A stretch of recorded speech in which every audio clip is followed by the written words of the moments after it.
Sejarah stasiun kereta Padalarang merupakan salah satu babak sejarah penting perjalanan kereta api di kawasan Priangan.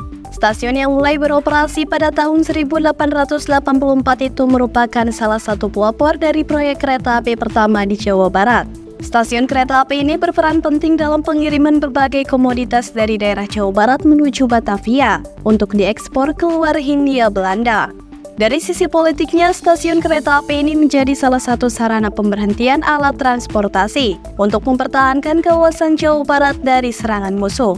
Karena hal tersebut, stasiun Padalarang ini pernah menjadi salah satu target pengeboman tentara Jepang ketika Perang Dunia II. Iwan Hermawan dalam buku berjudul Jalur Kereta Api Karawang Padalarang Jalur Pintas Batavia Bandung tahun 2021. Pembangunan kereta api di Hindia Belanda memiliki motif ekonomi dan kolonialisme. Salah satu stasiun kereta api yang ingin dibangun oleh Belanda tersebut adalah yang berada di daerah Padalarang. Menurut sejarahnya, pembangunan stasiun Padalarang mulainya sekitar tahun 1878. Proyek kereta api ini melibatkan berbagai pihak, mulai dari orang-orang Eropa, Cina, hingga pribumi.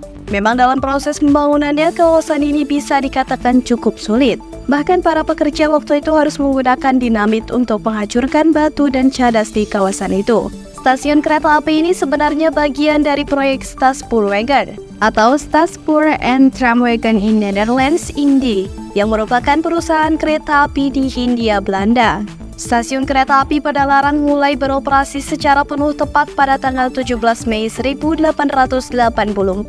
Pembukaan operasi itu berbarengan dengan pembukaan jalur kereta untuk kawasan Cianjur, Padalarang, Bandung. Terbukti dengan pembukaan dari stasiun kereta api ini memberikan dampak yang signifikan terhadap kawasan Jawa Barat waktu itu.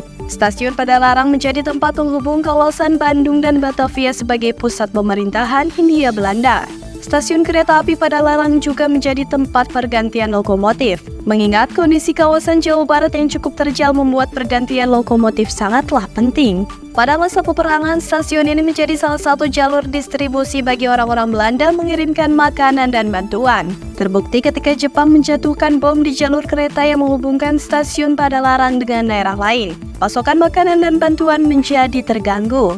Strategi yang Jepang lakukan itu bisa terbilang efektif karena berhasil membuat Belanda menjadi kewalahan. Pengeboman secara terus-menerus pihak Jepang pun akhirnya sukses membuat Belanda menyerah kepada Jepang pada tanggal 7 Maret 1942. Ketika itu, kota Bandung yang sebagai basis pertahanan terakhir menjadi tempat para pengungsi Belanda dari berbagai daerah. Bahkan pengungsi tersebut ada yang berasal dari luar Jawa hingga daerah Malaya. Tak hanya pengeboman, aksi infiltrasi Jepang terhadap wilayah-wilayah kekuasaan Belanda membuat secara perlahan kawasan Jawa Barat semakin terdesak, hingga menyisakan Bandung saja. Nino Oktorino dalam buku berjudul Di Bawah Matahari Terbit, Sejarah Pendudukan Jepang di Indonesia 1941 sampai 1945. Pada mulanya Panglima Divisi ke-1 Mayor Jenderal Schilling memprotes keras maksud-maksud terselubung untuk menghentikan perang tersebut. Ia pun meyakini bahwa pasukannya masih bisa terus melanjutkan peperangan di kawasan Jawa Barat. Pasukan yang awalnya yakini masih punya semangat tempur ternyata moralnya sudah runtuh. Salah satu sebab dari runtuhnya moral para pasukan ini adalah kurangnya pasokan makanan akibat pengeboman yang terjadi di stasiun kereta Padalarang. Pasca Jepang menyerah tanpa syarat kepada sekutu dan Indonesia merdeka, waktu itu Indonesia mulai menguasai seluruh tempat-tempat strategis dan objek vital. Ketika masa-masa awal kemerdekaan, stasiun kereta Padalarang waktu itu berstatus sebagai stasiun kelas 1. Hingga kini, stasiun kereta Padalarang masih menjadi salah satu stasiun yang beroperasi di kawasan Jawa Barat. Terdapat banyak kisah menarik dan sejarah di balik berdirinya salah satu stasiun yang ada di Provinsi Jawa Barat ini.